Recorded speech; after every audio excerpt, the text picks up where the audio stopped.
शांति। ओम शांति।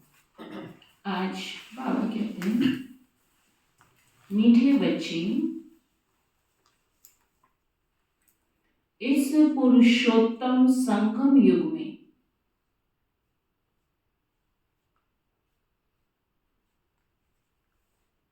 पुरुषोत्तम बनने का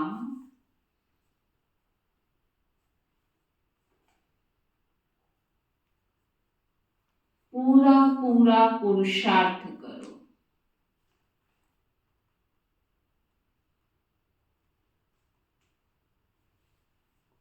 जितना हो सके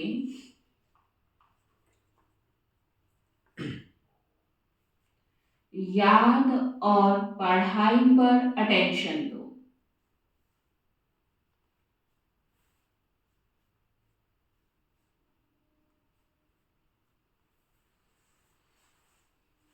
जितना हो सके याद और पढ़ाई पर अटेंशन दो। फिर बाबा ने प्रश्न पूछा, तुम बच्चे बहुत बड़े व्यापारी हो,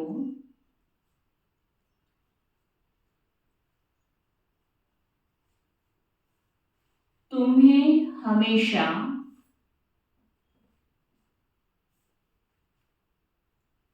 किस बात पर ध्यान दे विचार करना चाहिए।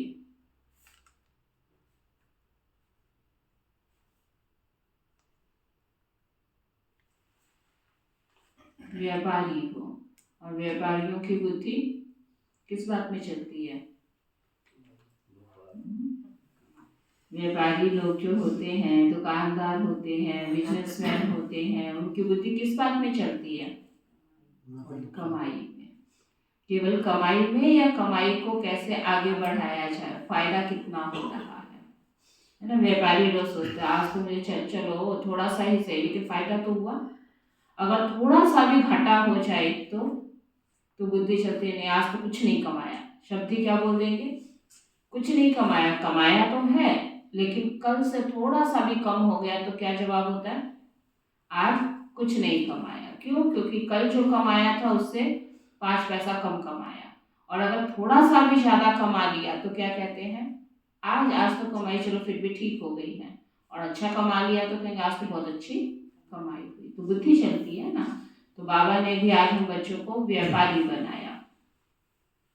तो अब व्यापारी बच्चे किस बात का ध्यान देंगे? हमेशा घाटे और फायदे पर विचार करो।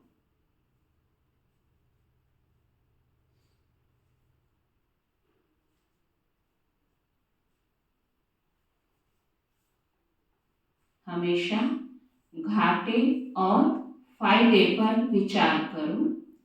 अगर इस पर विचार नहीं किया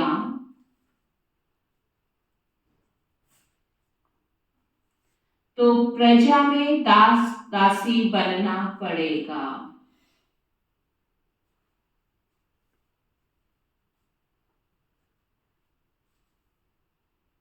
बाप 21 जन्मों की राजाई का जो वर्षा देते हैं,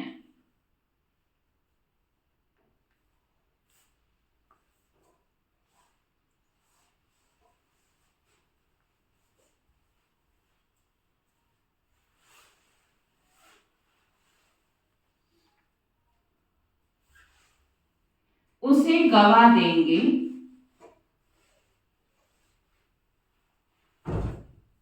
इसलिए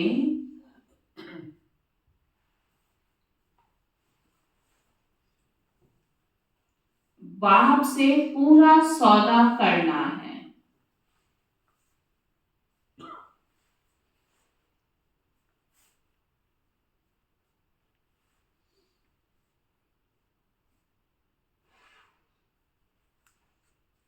बाप है दाता,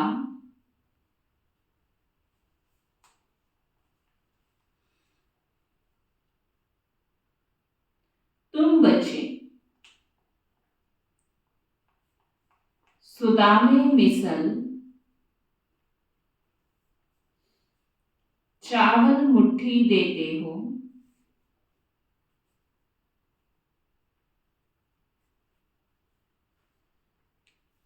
और विश्व की बादशाही लेते हो।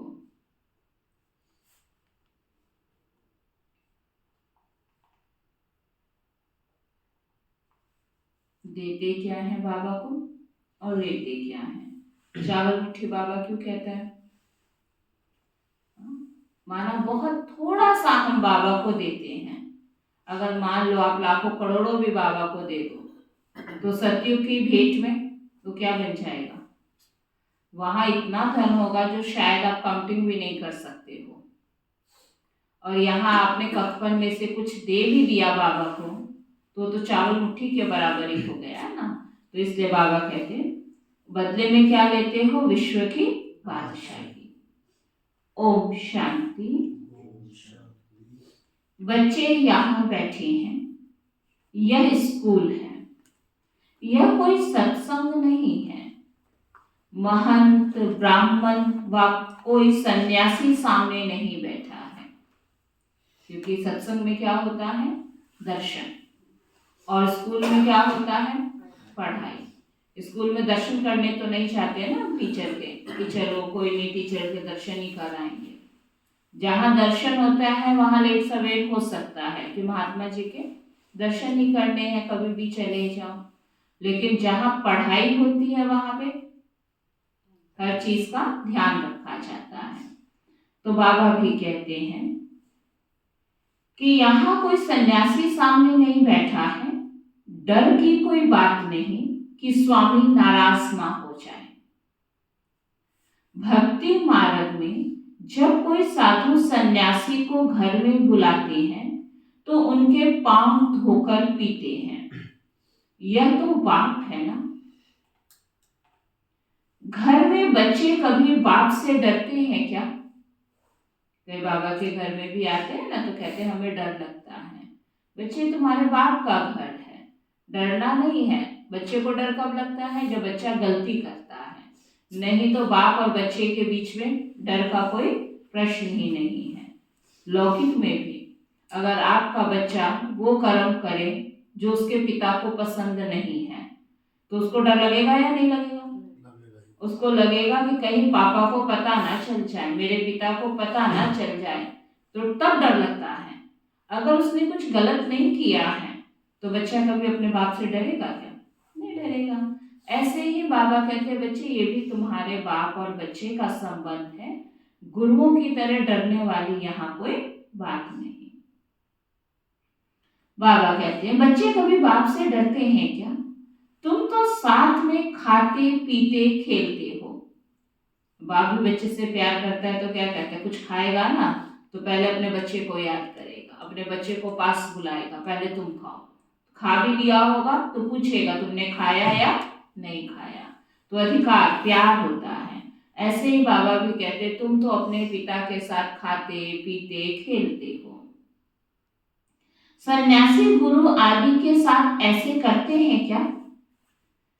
वहां तो सारा दिन गुरुजी गुरुजी गुरुजी ही करते रहते हैं। यहाँ तो ऐसे नहीं करना है, यहाँ तो बाप है।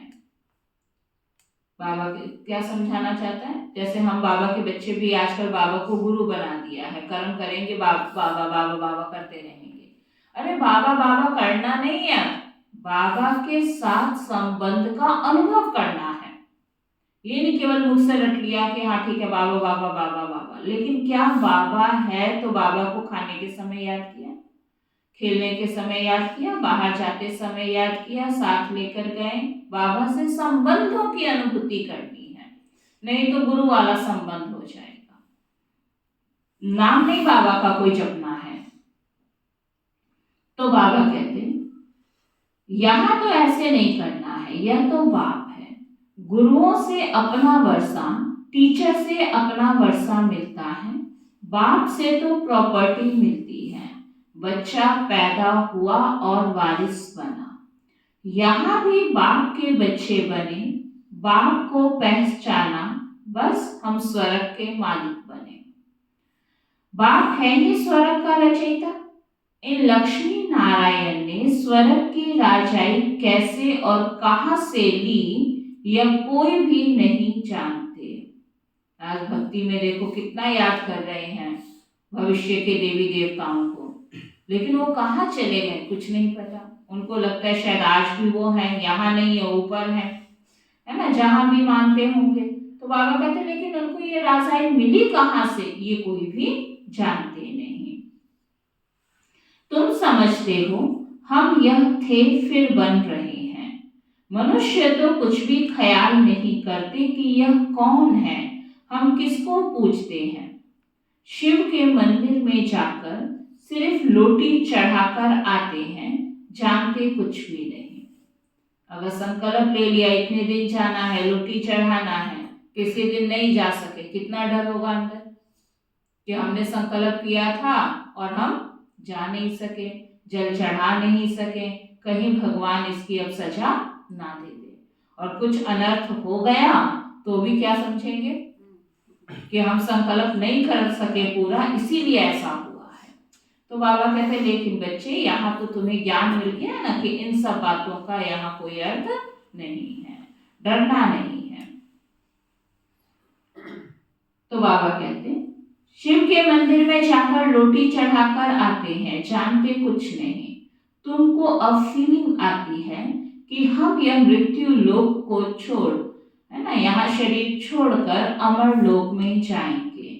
प्राप्ति कितनी भारी है, थोड़ा सा पुरुषार्थ और वो भी अभी पता नहीं कितना शेष रह गया है, थोड़ी सी सांसें बाबा की याद में लगानी है और प्राप्ति कितनी भारी है। तो बाबा कहते हैं भक्ति मार्ग में कुछ भी प्राप्ति नहीं, कितनी कठिनाई, और उसके आगे प्राप्ति देखो तो कुछ भी नहीं है। क्या प्राप्ति हुई, थोड़े दर्शन हो गए, साक्षात्कार हो गया, कोई मन्नत पूरी हो गई, कोई इच्छा पूर्ति हो गई, लेकिन कठिनाई कितनी थी। कितना व्रत रखो, बुद्धि में याद रखो जो संकल्प किया है वो करना ही है, चाहे कोई गरीब है या अमीर है, करना ही पड़ेगा। और यहाँ क्या करना है, कुछ ऐसा नहीं करना, आराम से बैठकर बाबा को याद करना है, पढ़ाई पढ़नी है, जितना हो सके पुरुषार्थ करना है बस, और फिर कमाई देखो कितनी है। तो बाबा कहते भक्ति में प्राप्ति कुछ नहीं। बाबा खुद भी कहते हमने 12 गुरु किए, अब समझते हैं यह तो टाइम वेस्ट हो गया, और ही नीचे उतरते गए, परंतु यह भी ड्रामा में नूंद था।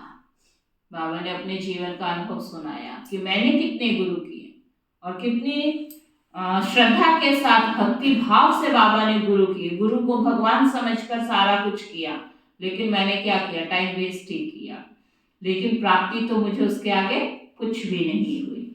फिर कहते अच्छा ये भी चलो ड्रामा में नूंद है, हमारी कोई से दुश्मनी नहीं है, हमारी एक बाप के साथ ही प्रीत है। तुम जब अंदर क्लास में आते हो तो इन चित्रों को देख खुश होना चाहिए कि हम पढ़ करके यह बन रहे हैं। तुमको मालूम है यह राजधानी कैसे स्थापन होती है। बाप कहते बच्चे मूंझो मत, बाप इतना अच्छी रीति समझाते हैं, फिर भी आश्चर्यवत सुनती कथनती भागंती हो जाते हैं, माया के बन जाते हैं। हर बात बाबा क्लियर कर रहा है, फिर भी बाबा का हाथ साथ छोड़ देते हैं, माया का बन जाते हैं। उनको कहा जाता है ट्रेटर, जो एक राजधानी से निकल दूसरे में जाकर बनते हैं।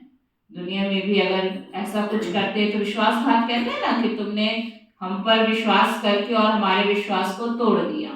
तो बाबा भी कहते हैं भगवान पे भरोसा करके और भगवान का ही हाथ साथ हम छोड़ दें, भगवान की ही मर्यादाओं को हम तोड़ दें, तो ये क्या है, ये भी तो ट्रेटर बनना हो गया है ना। बाप कितना अच्छी रीति पुरुषार्थ कराते हैं, भक्ति मार्ग में कितना भटकते हैं, दान पुण्य तीर्थ व्रत नेम आदि बहुत करते हैं। अच्छा साक्षात्कार हुआ तो क्या हुआ, चलो मान लिया भक्ति में आपको भगवान का कोई साक्षात्कार हो भी गया तो क्या हुआ। चढ़ती कला तो हुई नहीं और ये उतरती कला हुई। तुम्हारी दिन प्रतिदिन चढ़ती कला है, बाकी सबकी उतरती कला है। चढ़ती कला कैसे है ज्ञानचंद भाई? चढ़ती कला दीदी जी, हम अपने आप को सुधारते जा रहे, अपने में मतलब सुधार करते जा रहे, हमारी जो स्थिति है ऊपर होते जा रही, इन विकारों से बच रही। ठीक है, ये भी और साहिब? जैसे बाबा कहते हैं कि ज्ञान से ही तुम नर से नारायण बनोगे। जब मेरी आत्मा की जोत जग जाएगी तो मेरे सारे विकार खत्म हो जाएंगे और मैं पवित्रता के रास्ते पे चलकर आगे बढ़ता चला जाऊंगा। जैसे सीढ़ी का चक्कर दिखाया बाबा ने कि योग बल से ही तुम सतयुग में जाओगे। और पवन भाई, चढ़ती कला कैसे है? आगे जाने का पुरुषार्थ कर रहे हैं, मतलब ऊपर चढ़ना है, चढ़ती कला है। देखो धीरे धीरे भी पुरुषार्थ करो ना। देखो कल आपने पुरुषार्थ किया, कल का कल तक तो जमा हो गया, आज आपने फिर कर लिया तो क्या हुआ? गुल्लक में एक पैसा और ऐड हो गया कि नहीं हो गया? तो बढ़ा या घटा? कल और आपने चाहे कैसे भी करके पुरुषार्थ किया है तो क्या हुआ? बढ़ा या घटा? है ना। कल आपने सेवा की, आपने पुण्य का भाग्य बनाया, आज आपने फिर से आज सेवा कर ली। ये नहीं रोज रोज नहीं, एक एक रुपया करते करते भी कितना गुल्लक भर जाता है। ऐसे हम छोटा छोटा भी पुरुषार्थ कर रहे हैं, छोटा छोटा भी पुण्य कमा रहे हैं, सेवा कर रहे हैं, दुआएं ले रहे हैं, सुख दे रहे हैं, सहयोग दे रहे हैं, तो ये क्या है? हमारे अकाउंट में बूंद बूंद जमा होता जा रहा है। तो ये क्या हो रहा है? गिरती कला में नहीं जा रहे, क्या हो रहा है? ये अपने आप चढ़ती कला में जा रहे हैं। लेकिन लास्ट में रिजल्ट निकलता है ना, ये गुल्लक का सिस्टम कहाँ से निकला? गुप्त से, है ना। एक एक रुपया डालते रहते पता ही नहीं चलता है। जब खोलते हैं खुद को ही आश्चर्य होता है। और डाला किसने था? हमने खुद ही ने डाला था। और डालते डालते जब जुड़ गया तो हमारी सोच से कम निकलता है, ज्यादा निकलता है ना। अनुभव है ना सबको, क्योंकि डालते ही कितना है, थोड़ा सा। और जब तोड़ते हैं तो हम सोचते हैं कि वाह इसमें तो काफी सारे जमा हो गए। ऐसे ही बाबा हमसे समय प्रति समय ज्ञान, योग, धारणा, सेवा, पुरुषार्थ कराते रहते हैं। और कराते कराते हम सबको चांस देते हैं, हम अपना पुण्य जमा करते हैं। तो ये क्या है? एक एक पांव आगे बढ़ रहे हो, एक एक दिन पुरुषार्थ का आगे बढ़ाते हो तो आपकी धीरे धीरे चढ़ती कला की ओर जाते हो। इसलिए बाबा ने कहा तुम्हारी तो दिन प्रतिदिन ही चढ़ती कला है। ये नहीं कि हाँ कल भी तो पुरुषार्थ कहते एक दिन छुट्टी मार लूंगा तो क्या हो जाएगा। एक दिन छुट्टी ना मारने से आपका पुरुषार्थ जमा हो सकता है, तो एक दिन मार लेने से घटा भी तो हो जाएगा ना। तो इसलिए बाबा कहते हैं ये तुम्हारी चढ़ती कला है, बाकी तो सबकी उतरती कला। गुरु लोग कहते भी हैं ज्ञान ब्रह्मा का दिन है और भक्ति ब्रह्मा की रात है। ज्ञान और भक्ति में रात दिन का फर्क है। ज्ञान से सुख मिलता है। बाप कितना सहज समझाते हैं कि तुम ही विश्व के मालिक थे, फिर तुम ही नीचे उतरते आए हो। अब देखो ज्ञान से कैसे सुख मिलता है। क्या बाबा के ज्ञानी बच्चों के पास कोई पेपर नहीं आता है? पेपर तो आता है ना, और पेपर आता है फिर भी कष्ट भी होता होगा, थोड़ा दुख भी होता होगा, थोड़ा मायूस भी होते हैं, दिल शिकस्त भी होते हैं, फिर भी बाबा कहता है ज्ञान से सुख मिलता है। क्यों कहता है? जब इतना सब कुछ हमारे साथ हो जाता है फिर हम बाद में क्या कहते हैं, चलो कोई बात नहीं, बाबा तो साथ है ना। जैसे ये शब्द मन में आता है क्या होता है? एक सुख के अंदर से सुकून की फीलिंग आती है कि जो कुछ भी हमारे साथ हुआ कोई अर्जा नहीं है, लेकिन बाबा तो हमारे साथ है। तो बाबा शब्द आते ही मन में क्या होती है? एक आशा की किरण, एक सुख की लहर, एक शांति की, एक विश्वास की, एक खुशी की लहर मन में आ जाती है। आती है नहीं आती है?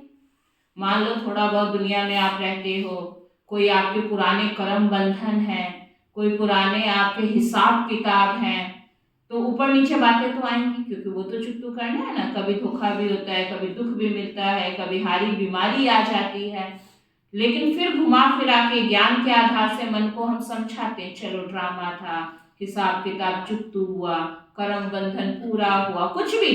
और उसके बाद फिर ज्ञान जब ये समझ मिलती है तो मन को क्या मिलता है? सुकून मिलती है, खुशी मिलती है। तो ये खुशी क्या दुनिया के समझाने से मिल जाती है? दुनिया में भी तो एक दूसरे को हम संतावना देते हैं ना, कोई बात नहीं, घाटा हो गया, कोई भगवान सब ठीक कर देगा। कहते हैं लेकिन फिर भी मन मानता है कि भगवान ठीक कर देगा। किसी के घर में कोई डेथ हो जाए, कोई नुकसान हो जाए, चोरी हो जाए, किसी का गुम हो जाए, कोई और नुकसान हो जाए, उसको जाके आप कहो कि कोई बात नहीं, लेकिन उसका मन कहेगा चलो कोई बात नहीं, मान लेते ये कह रहे हैं तो होगा, उस दुख से उबर पाता है।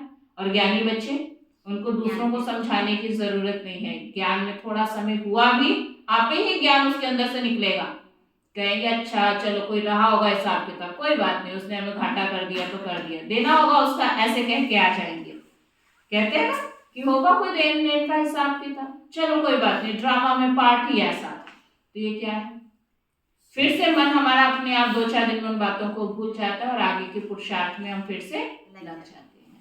तो ज्ञान ने क्या किया, इसलिए बाबा कहते हैं ज्ञान हमेशा सुख देता है, ज्ञान हमेशा खुशी देता है। तो ज्ञान से सुख मिलता है। बाबा कितना सहज समझाते हैं कि तुम ही विश्व के मालिक थे, फिर तुम ही नीचे उतर के आए हो। बाप कहते हैं सिर्फ अपने को आत्मा समझो।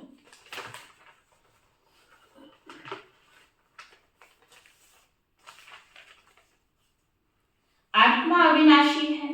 आत्मा कहती है हे अविनाशी बाप, हमको आकर पावन बनाओ, इसमें मुक्ति, जीवन मुक्ति सब आ जाता है। तुम अभी समझते हो भक्ति में हम कुछ भी नहीं जानते थे, ढूंढते रहते थे, गाते रहते थे हे भगवान रहम करो। भगवान कहते हैं भगवान कहने से इतनी टेस्ट नहीं आती, वर्षा याद नहीं आता, माना इतना प्यार पैदा नहीं होता, लेकिन बाप कहने से अधिकार पैदा होता है। इसलिए बाबा ने कहा कि भक्ति में कहते थे लेकिन इतना भगवान कहने से कोई टेस्ट नहीं आता था, वर्षा याद नहीं आता। तुम कहेंगे ऊंचे ते ऊंचा शिव बाबा, तो फौरन वर्षा याद आएगा। अभी तुम समझते हो कि यह रावण राज्य है, राम राज्य होता है सतयुग में, अभी तो कलयुग है। सतयुग में बहुत थोड़े मनुष्य थे, एक ही आदि सनातन धर्म था, सुख शांति थी। यहाँ मनुष्य शांति के लिए भटकते रहते हैं, कितना खर्चा करते हैं कॉन्फ्रेंस आदि में। तुम उन्हों को लिख सकते हो शांति का सागर, पवित्रता का सागर, संपत्ति का भी वह सागर है, सब कुछ उनसे मिलता है। कई लोग सोचते हैं ना कि हाँ ज्ञान ध्यान करोगे, पहले बहुत कमाई करते थे, अपने पहले करते बहुत थे लेकिन बरकत कुछ नहीं थी। अब आप कमाई भी कम कर रहे हो दुनिया की स्थूल रीति से जो लोगों को नजर आ रहा है, लेकिन बरकत बहुत है। क्यों? भगवान ने फालतू की सब इच्छाओं को मार दिया, करना ही नहीं है फालतू की कोई इच्छा, नाम मान शान दे अभिमान। तो क्या हुआ, वो थोड़ा भी अब बचने लग गया। पहले इतना होते हुए भी कुछ नहीं बचता था, और अभी है ना सब ब्राह्मणों के पास अनुभव कि बहन जी अभी क्या करना है, ड्रेस देख लो वो इतने सस्ते आ जाएंगे, भोजन देखो वो इतना सिंपल हो गया, बाबा की याद की वो खुशी है, नाम मान शान में जाना नहीं है, तो क्या हो गया, बचत हुई कि नहीं हुई। और पहले इतना होके भी लगता था कि पूरा नहीं होगा, और अभी उससे कम होके भी लगेगा कि बहुत कुछ है। तो बाबा संपत्ति का सागर हो गया कि नहीं, सब कुछ दे दिया, सब कुछ उनसे मिलता है। अभी तुम जानते हो सतयुग में हम बहुत धनवान थे, कितना बाबा ने हमें दिया था। ऐसा नहीं कि तुमने जीवन में कभी धन नहीं देखा है, तुमने जितना धन देखा है उतना शायद दुनिया वालों ने कभी धन देखा भी नहीं होगा, क्योंकि सतयुग में आएंगे तो दिखेंगे ना। तो बाबा कहते तुम बच्चे बहुत धनवान थे। विश्व में शांति तो वहां थी, बाकी आत्माओं को शांति होती है परम धाम घर में। विश्व में हम अकेले ही थे तो सुख शांति सब था। तो बच्चों को बहुत खुशी होनी चाहिए। ऐसे स्वर्ग के लिए शास्त्रों में क्या क्या बातें लिख दी हैं। अब बाप कहते हैं मैं तुमको इतना समझाता हूं जो तुमको कोई भी प्रश्न आदि पूछने की दरकार नहीं। जो रोज मुरली सुनता है उसके प्रश्न वैसे ही खत्म हो जाते हैं, क्योंकि मुरली में बाबा सारी समझानी दे देता है। लेकिन जो कभी कभी या बिल्कुल नए हैं, जो सुनते ही नहीं हैं, तो उनके मन में बहुत प्रश्न रहते हैं। तो बाबा कहते तुम्हें प्रश्न पूछने की दरकार ही नहीं रहती। पहले तो मामेकम याद करो। तुम बुलाते हो पतितों को आकर पावन बनाओ, अर्थात पुरानी दुनिया को आकर नया बनाओ, परंतु अर्थ कुछ भी नहीं समझते। सूत मूंझा हुआ है, अब सुलझाना पड़ता है। भक्ति में कितने चित्र बनाए हैं, कृष्ण को चक्र दे दिया है, जिससे अकासुर बकासुर को मारा, राक्षस दिखाया ना। तो बाबा कहते हैं, अरे वह कोई हिंसक था क्या? श्री कृष्ण कोई हिंसक था क्या? उसके राज्य में महिमा में गाते हो अहिंसा परमो धर्म, और वो खुद बैठ के हिंसा करे, तो क्या ये टाइटल शोभा देगा? भक्ति वालों ने ही श्री कृष्ण के गुणों में कहते हैं वो अहिंसक था और उसने राक्षसों को मारा, तो वो हिंसक नहीं हो गया क्या? तो बाबा कहते हैं तो क्या वह कोई हिंसक था क्या? फिर कहते हैं फलानी फलानी को भगाया, तो डबल अहिंसक बना दिया। कोई भी गलत काम तो गलत काम में हिंसा ही हो गया ना। तो बाबा कहते फिर तो डबल अहिंसक बना दिया। वंडर है ना, डबल हिंसक हो गया, वंडर है। जिन्होंने शास्त्र बनाए हैं उन्हों की बुद्धि की कमाल है। फिर उनको कहते व्यास भगवान। अब बाप कहते मुझे याद करो और दैवी गुण धारण करो। अपने ही धंधों में रहते हैं, उनको फुर्सत ही नहीं है, परंतु इसमें तो काम आदि करते भी बुद्धि से याद करना है। पढ़ाई कितनी देर हम पढ़ते हैं? 1 घंटा करके मैक्सिमम पढ़ाई कर ली, 1 घंटा योग कर लिया, बाकी तो बच्चे काम करते भी बुद्धि से बाबा की याद में काम करते रहो। बुद्धि से याद करना है। कैसे याद करोगे? नाम वाला नहीं। बाबा कहते जैसे तुम आशिक हो मुझ माशूक के, कोई बहुत प्रिय हो ना, तो चाहे ऑफिस में हो, कहीं भी काम करोगे, लेकिन उसकी याद बुद्धि में रहेगी कि आज वो आएगा, उनसे मिलना है, जो भी होगा। तो बाबा कहते आशिक माशूक वाला बाबा के साथ प्यार वाला याद हो। अब मैं तुमको कहता हूं, और संग तोड़ मुझ एक संग जोड़ो। खाते पीते सिर्फ यह आदत डालो कि मैं आत्मा हूं और बाप को याद करो। बाप तुमको कितना ऊंचा बनाते हैं, तुम यह पाई पैसे की बात नहीं मानते, मुझे याद नहीं करते। अपने बाल बच्चों को करते हो, मुझे नहीं कर सकते हो। वास्तव में निष्ठा अक्षर कहना रॉन्ग है। बाबा डायरेक्ट कहते हैं माँ में कब याद करो। बाबा ने इतनी बातें क्यों कही? कोई कितना भी इंसान बिजी हो सकता है आज आपका बहुत ज्यादा टाइट शेड्यूल था, लेकिन रात को सोने से पहले जब घर परिवार में जाते तो अपने बाल बच्चों को याद करते हैं नहीं करते? सो भी जाएगा ना तो भी एक बार तो देख कर आएंगे कि ठीक ठाक है या नहीं है, चाहे कितनी भी देरी हो गई हो, रात के 12 भी बज गए हो। और बाबा की याद में जब हम बहुत ज्यादा बिजी होते हैं तो मिस करते हैं ना, छुट्टी मार लेते हैं या मिस करते हैं, योग नहीं कर पाते हैं, तब बाबा कहते हैं कि वो बाल बच्चे याद रहते हैं और मैं भूल जाता हूँ। कलम पहले भी सन्मुख बाप ने समझाया था, अभी समझाते हैं मीठे मीठे बच्चे। कलम के बाद मिले हुए लाडले बच्चे, अब तुम्हारे 84 जन्म पूरे हुए। अब वापस जाने के लिए तुमको पवित्र जरूर बनना पड़ेगा। विकार में जाने कारण ही तुम बहुत पतित बने हो। पावन नहीं बनेंगे तो पद भी कम मिलेगा। अपने को आत्मा समझ बाप को याद करो और 84 के चक्र को भी याद करो। यही स्वदर्शन चक्र है, इसका अर्थ भी कोई नहीं जानता। मुख से ज्ञान शंख बजाना है, यह ज्ञान की बातें हैं।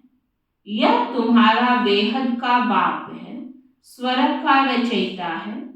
बाप को याद करो तो तुम्हारी चढ़ती कला हो जाएगी। कितना सहज बात है। तुम बच्चे अब समझते हो कि यह बना बनाया ड्रामा है। हर 5000 वर्ष के बाद बाप आते हैं, अब अच्छी तरह पुरुषार्थ करो। तुम धन के पीछे क्यों मरते हो? क्योंकि ज्यादातर पुरुषार्थ में समय की बात आती है ना, तो हम क्या कह देते हैं, क्या करें, समय नहीं है हमारे पास। तो बाबा कहते हैं बच्चे धन के पीछे तुम क्यों मरते हो? अच्छा, मास में 1,00,000-2,00,000 कमाएंगे, परंतु यह सब तो खत्म हो जाएगा। कईयों की बहुत अच्छी कमाई होती है, कल की किसी को 1,00,000-2,00,000 भी मिलता होगा एक महीने में, बाबा उसको भी क्या कह रहे हैं, बच्चे ये साथ जाएगा क्या? तो इसलिए थोड़ा कमाओ, लेकिन ज्ञान योग पुरुषार्थ के लिए समय अवश्य निकालो। बाबा कहते हैं परंतु यह तो सब खत्म हो जाएगा। बाल बच्चे खाने वाले ही नहीं रहेंगे। तो ये क्या समझते हैं, हमारे लिए तो हमारे पास बहुत कुछ है, लेकिन परिवार का भी तो सोचना है। तब बाबा कहते हैं बच्चे परिवार के बारे में भी ज्यादा सोचो नहीं। अगर बाबा के ऊपर विश्वास करके मेहनत करते रहो, अपने आप उसका भी संभाल बाबा करेगा। ऐसा नहीं कि बाल बच्चों के लिए रखे, स्थूल संपत्ति तो उनके लिए भी बचने वाली नहीं है। बाल बच्चे खाने वाले ही नहीं रहेंगे। लोभ रहता है कि पुत्र पौत्रे तर पौत्रे खाएंगे, ऐसे नहीं। पुनर्जन्म सब उस कुल में ही लेंगे। पुनर्जन्म पता नहीं कहां कहां लेते हैं। तुम तो 21 जन्म का वर्षा पाते हो। तुम कितनी पीढ़ी के लिए कमा लोगे, और 21 जन्मों की घाटा करके? तो वो भी तो सोचो ना, कहाँ चलो आपके पोते हैं पोतियां, या उनके आगे पोते पोतियों के लिए सोच लिया, लेकिन अपना 21 पीछे का वो घाटा हो जाएगा। तो बाबा कहते तो घाटे और फायदे का भी विचार करो। व्यापारी लोग पाप भी बहुत करते हैं, तो कुछ ना कुछ धर्माऊ निकालते हैं। क्यों निकालते हैं? कि इतना पाप किया, शायद थोड़ा बचाव हो जाए, इसलिए थोड़ा थोड़ा दान पुण्य भी वो करते हैं, धर्माऊ निकालते हैं। यह तो अविनाशी ज्ञान रत्नों का व्यापार जो कोई विरला करते हैं। यह सौदा डायरेक्ट बाप से करना है। बाप देते हैं ज्ञान रतन, वह तो दाता है। बच्चे चावल मुट्ठी देते हैं, बाप तो देते हैं बेहद की बादशाही। उनकी भेंट में यह चावल मुट्ठी हुई ना। तुम सब सुदामे हो। सुदामा एक व्यक्ति का नहीं, लेकिन हम बाबा कहते हैं एक मिसाल है कि देते क्या और लेते क्या। तुम सब सुदामे हो। क्या देते हो और क्या लेते हो? आज बाबा व्यापारी बुद्धि बना रहा है ना, विचार करना हर बात में, देते क्या हो और लेते क्या हो। विश्व की बादशाही लेकर विश्व के मालिक बनते हो। बुद्धि कहती है एक ही भारत खंड होगा, प्रकृति भी नहीं होगी, आत्मा भी सतो प्रधान होगी। सतयुग में तुम देवताएं थे तो प्योर सोना थे, फिर त्रेता में थोड़ी चांदी आत्मा में पड़ती है, उनको सिल्वर एज कहा जाता है। सीढ़ी नीचे उतरते जाते हैं। इस समय तुम बहुत ऊंचे हो। विराट रूप का चित्र भी है, सिर्फ अर्थ नहीं समझते। कितने ढेर चित्र हैं, कोई क्राइस्ट का चित्र रखते तो कोई साईं बाबा का रखते। मुसलमानों को भी गुरु करते हैं, फिर वहां जाकर शराब की महफिल करते हैं। बाबा कहते यह कितना अज्ञान अंधियारा है। कोई किसी को कुछ कहता नहीं, गुरु भी करते रहते। ये सब क्या है? अज्ञानता है, अंधकार है। यह सब भक्ति का अंधियारा है। संग की बहुत संभाल रखनी है। अगर आपने किसी को अपना गुरु भी बनाया, लेकिन वो खुद ही ठीक नहीं है, तो आप कहां से सुधरोगे? इसलिए बाबा कहते बच्चे संग की भी तो संभाल करनी है ना। कहा जाता है संग तारे कुसंग बोरे। कुसंग है माया के 5 विकारों का। अभी तुमको सत बाप का संग मिला है, जिससे तुम पार जा रहे हो। बाप ही सत्य बोलते हैं, कलप कलप तुमको सत्य का संग मिलता है, फिर आधा कलप के बाद कुसंग मिलता है रावण का। यह भी समझते हो कलप पहले मिसल राजधानी जरूर स्थापन होगी, तुम विश्व के मालिक जरूर बनेंगे। यहाँ तो पार्टीशन होने के कारण कितने झगड़े होते हैं, वहां तो है ही एक धर्म। विश्व में शांति थी जबकि अद्वैत देवताओं का राज्य था, एक ही धर्म था, वहां अशांति कहां से आई? वह है ही ईश्वरीय राज्य। स्पिरिचुअल नॉलेज से परमात्मा ने किंगडम स्थापन की है तो जरूर वहां सुख होगा। बाप का बच्चों पर प्यार होता है ना। बाप कहते हैं मैं जानता हूं तुमको कितने धक्के खाने पड़ते हैं, समझते हैं भगवान कोई ना कोई रूप में आ जाएगा। कब बैल पर सवारी भी दिखाते हैं, तभी तो दुनिया भी भटक रही है ना। कोई थोड़ा सा रिद्धि सिद्धि हो जाए, कोई चमत्कार हो जाए, कुछ और हो, दर्शन हो जाए, समझते शायद भगवान आ गए। क्यों? क्योंकि बुद्धि में तो वही पुरानी बात बैठी है, पता नहीं किस रूप में भगवान आ जाएगा। तो इसलिए हर चीज को वो समझ के बुद्धि से स्वीकार करते रहते हैं। भगवान कोई ना कोई रूप में आ जाएगा। कब बैल पर सवारी भी दिखाते हैं। अब बैल पर कभी सवारी होती है क्या? कितना अंधियारा है। दुनिया में भी सवारी वाले जानवर अलग होते हैं, बैल पे कोई सवारी करता है क्या? तो तुम बच्चे अब सबको बताओ कि बाप सबको वर्षा देने आए हैं। ब्रह्मा द्वारा नई दुनिया की स्थापना हो रही है। बाबा हमेशा बड़ के झाड़ का मिसाल देते हैं। वैसे इनका जो फाउंडेशन है वही फिर से स्थापन कर रहे हैं और कोई धर्म रहेगा नहीं। भारत है अविनाशी खंड और अविनाशी तीर्थ, बाप का बर्थ प्लेस है ना। बाबा मीठे मीठे बच्चों को कितना प्यार से समझाते हैं, टीचर के रूप में पढ़ाते हैं। तुम बच्चे पढ़कर मेरे से भी ऊंच चले जाते हो। किससे? बाप से। कैसे ऊंचे जाते हो? बाबा कहते हैं मैं रासाई तो नहीं लेता हूं ना, तुम तो परम धाम के भी मालिक हो, क्योंकि बच्चे हो, बच्चे बाप के घर का मालिक हैं और साथ में सतयुग के भी मालिक बन गए। पढ़ाया मैंने, लेकिन मैं तो स्वर्ग में नहीं गया ना, और तुम बच्चे स्वर्ग का संपूर्ण सुख भोगते हो, तो तुम तो मेरे से भी ऊंचे चले गए। मैं तो रासाई लेता नहीं हूं। तुमने मुझे कभी स्वर्ग में बुलाया है क्या कि आओ? तुमने एक निमंत्रण भी नहीं दिया कि आओ। मैं तुमको स्वर्ग में भेज देता हूं, लेकिन तुम मुझे नहीं बुलाते हो। कितने मजे का खेल है ना। सब कुछ लेने के बाद एक बार भी उसको हमने याद नहीं किया कि आप भी आ जाओ। मजे का खेल है ना। बाबा कहते अच्छा बच्चे जीते रहो। बाबा को उलाहना या शिकायत नहीं कर रहा आपसे।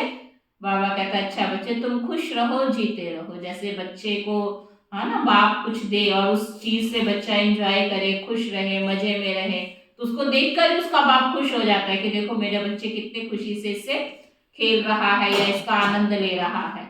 ऐसे ही शिव बाबा भी क्या करते हैं, हम बच्चों को स्वर्ग में भेज देते हैं और आपकी खुशी को देखकर ही बाबा खुश हो जाते हैं। तो बाबा कहते बाबा भी बहुत खुश रहते हैं। अच्छा बच्चे तुम सदा ऐसे ही खुश होके आगे बढ़ो, जीते रहो। हम वानप्रस्थ अवस्था में जाकर रहता हूँ, अब मुझे कुछ नहीं चाहिए। जब बच्चे खुश है मेरे, तो मैं भी जैसे रिटायर हो जाते हैं ना, रिटायर का मतलब क्या होता है, बिल्कुल बुद्धि से फ्री हो जाना। तो बाबा भी कहते भगत भी मेरे बच्चे हैं, वो दुखी थे वो मेरे पास बैठे हैं, इसलिए उनकी भी चिंता नहीं। तुम मेरे बच्चे हो, स्वर्ग के सुख में हो, इसलिए तुम्हारी भी चिंता नहीं। तो मैं क्या करूँगा, फ्री। 2 युगों के लिए रिटायरमेंट में होता हूँ, कोई काम नहीं है, मैं आराम से बैठा हूँ। तो हम भी वानप्रस्थ में जाकर रहता हूँ। बाप कहते हैं अब तो आफते सिर पर खड़ी है, अभी तो मुसीबतों का समय है सभी पे, तो बाबा को बहुत कारोबार है, बहुत चिंता है बच्चों की। आफते देखो सिर पर ही खड़ी है, इसलिए पुरुषोत्तम बनने का इस पुरुषोत्तम संगम युग पर पूरा पूरा पुरुषार्थ करना है। बाप को याद करने का पुरुषार्थ करते रहो तो विकर्म विनाश होंगे, और जितना जो पढ़ेंगे वह उच्च कुल में जाएंगे।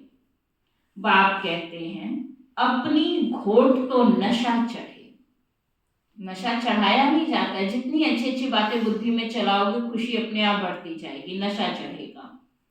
सदा बच्चों को बाप से वर्षा मिलता है, लौकिक में तो बच्चे को मिलता है, बाकी कन्यादान होता है। यहाँ तो सब आत्माओं को बाबा वर्षा देते हैं, यहाँ पे कोई एक आत्मा को नहीं, सभी बच्चों को बाबा देते, सबको वर्षा मिलता है ना, सो भी बेहद का। तो इस पर पूरा ध्यान देना चाहिए। भगवान पढ़ाते हैं एक दिन भी मिस नहीं करना चाहिए, सुना बाबा पक्का कराते हैं कि बच्चे भगवान पढ़ाते हैं इसलिए एक दिन भी मिस नहीं करना चाहिए। बाबा को कहें कि मुझे फुर्सत नहीं है, अरे आत्मा को फुर्सत नहीं है, वो भी बाबा कहते हैं मेरे से पढ़ने के लिए, सारे काम के लिए आपके पास फुर्सत है, और कई बार कह देते हैं टाइम नहीं है, फुर्सत नहीं है, तो बाबा कहते वो भी पढ़ने के लिए मेरे से फुर्सत नहीं है। क्या यह कहने में शर्म नहीं आता? कितनी देर की पढ़ाई, उस स्कूल में तो फिर भी इतने घंटे लगते हैं, और यहाँ थोड़ी सी देर की पढ़ाई है और उसके लिए भी हम कहते हैं फुर्सत नहीं है। तो बाबा कहते यह कहने में शर्म नहीं आता? अच्छा, मीठे मीठे सिटी लथे बच्चों प्रति माता पिता बाप दादा का याद प्यार और गुड मॉर्निंग, रूहानी बाप की रूहानी बच्चों को नमस्ते।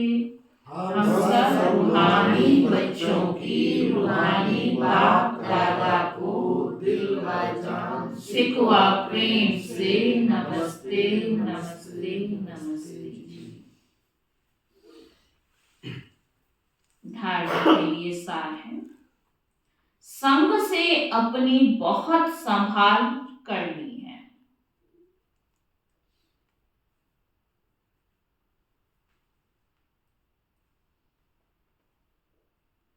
संग से अपनी बहुत संभाल करनी है।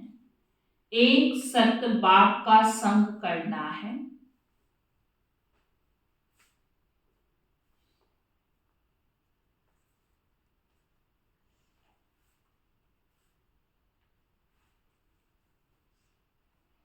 माया पांच विकारों के संग से बहुत दूर रहना है।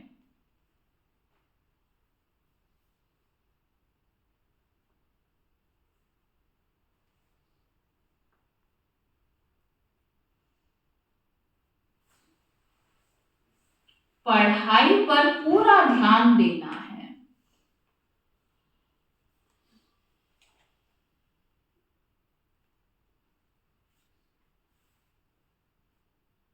अपनी मस्ती में रहो।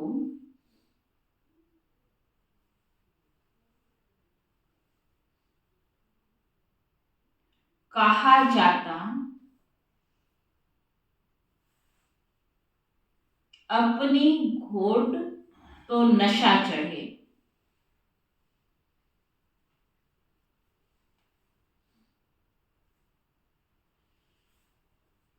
एक दिन भी पढ़ाई मिस मत करो।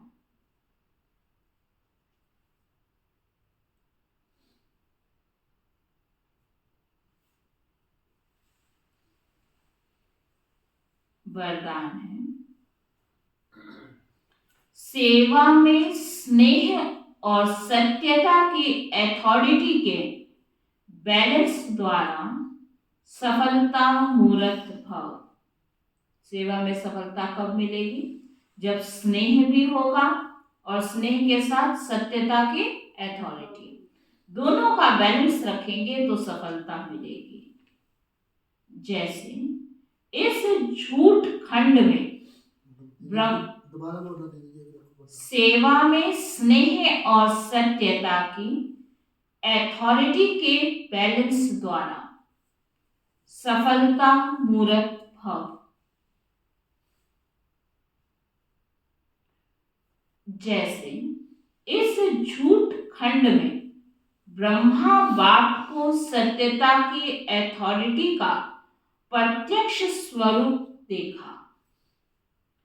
उनके अथॉरिटी के बोल कभी अहंकार की भासमा नहीं देंगे। सब कुछ बाबा को मिलने के बाद भी बाबा में कितनी नम्रता, निर्माणता, निरहंकारिता थी। इतना बड़ा बाबा जिनके रथ में स्वयं भगवान विराजमान हो, लेकिन क्या कभी भी अहंकार दिखाई दिया? इतनी बड़ी प्राप्ति होने के बाद भी बाबा कितना निर्माण चित्त थे। तो बाबा कहते हैं कभी भी उनके बोल में क्या अहंकार की भासना आई? नहीं ना, तो कभी भासना नहीं देंगे। अथॉरिटी के बोल में स्नेह समाया हुआ था। कोई कैसा भी आता था बाबा के सामने, लेकिन बाबा के पास जो सत्यता की अथॉरिटी थी उसमें इतना स्नेह समाया होता था कि चाहे कोई रोग वाला आए, कोई अहंकार वाला आए, कोई अभिमान वाला आए, कोई और नशे वाला आए, लेकिन सब बाबा के आगे झुक जाते थे। तो वो क्यों? क्योंकि बाबा के शब्दों में ही इतना प्यार समाया हुआ था। अथॉरिटी के बोल सिर्फ प्यारे नहीं, प्रभावशाली होते हैं। तो फॉलो फादर करो, स्नेह और अथॉरिटी, डर के नहीं। बाबा से भी प्यार हो, उस आत्मा के लिए भी मन में स्नेह हो, लेकिन सच्चाई भी। ये नहीं कि डर के चलो इसको पता ही है, इसको बुरा ना लग जाए, इसलिए बहन जी हमने भी हाँ में हाँ मिला दी थी। हमें तो पता है ना कि ये बात सच्ची नहीं है, लेकिन उसको बुरा ना लग जाता, इसलिए हमने क्या किया? हमने क्या क्या सच बोलने की ताकत नहीं है ना, ज्ञान मिल गया फिर तो सच पे ही चलना चाहिए। फिर भी हम क्या कहेंगे? चलो उसको बुरा नहीं लगता, उसका मन नहीं टूट जाता, फिर ऐसे नहीं होता तो वैसे नहीं होता, तो इसलिए हमने हाँ में हाँ बोल दिया। नहीं, आपको अपने बाबा के ज्ञान की इतनी अथॉरिटी होनी चाहिए कि आपसे कोई नाराज ही नहीं होगा अगर आप स्नेह के साथ, सम्मान के साथ, अथॉरिटी के साथ सत्यता के बोल बोलोगे। तो बाबा कहते हैं वो प्रभावशाली होते हैं। तो फॉलो फादर करो, स्नेह और अथॉरिटी, निर्माणता और महानता दोनों साथ साथ दिखाई दे। सबसे पहले तो आप में क्या होना चाहिए? निर्माणता। आज हमने देखा हमारे जो बड़े दादी चे, दादी प्रकाश मणि जी है ना, उनका विशेष गुण ही था निर्माणता। और इस निर्माणता के कारण दादी ने देश विदेश कितनी अथक सेवाएं की। कोई ऐसा समाज का नहीं रहा होगा जो दादी के स्नेह प्यार की पालना ना ली हो। कितना ये विद्यालय को दादी ने आगे बढ़ाया, कैसे? अपनी निर्माणता के गुण के आधार पर। तो बहुत प्रभावशाली होते हैं। वर्तमान समय सेवा में इस बैलेंस को अंडरलाइन करो तो सफलता मूर्त बन जाएंगे। स्लोगन है, मेरे को तेरे में परिवर्तन करना,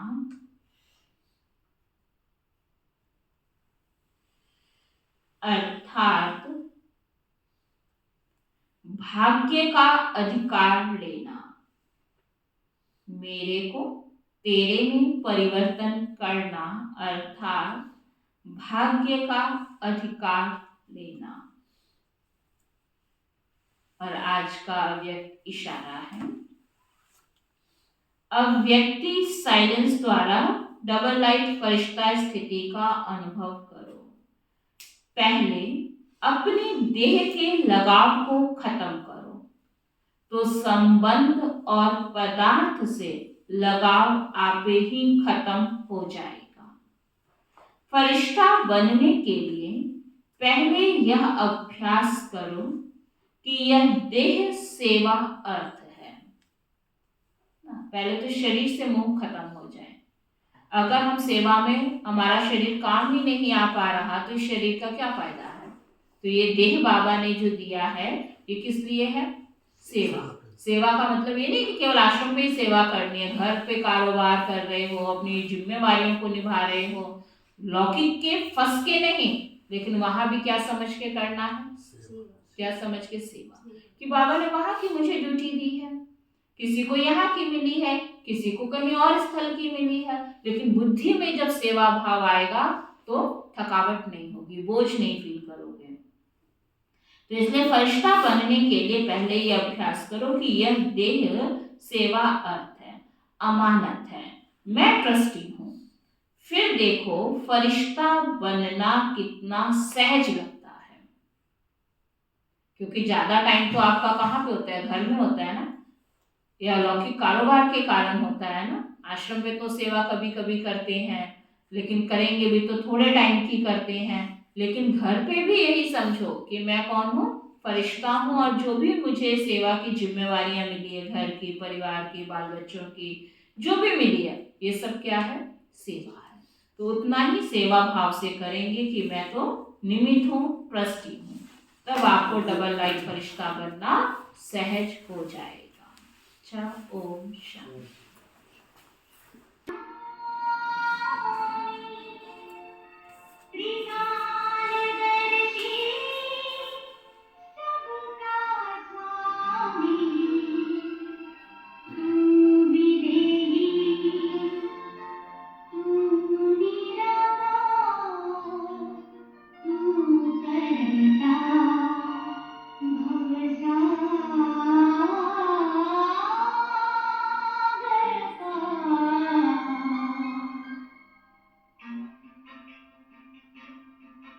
जो तुझसे लगन लगाए वो तुझ में ही खो जाए।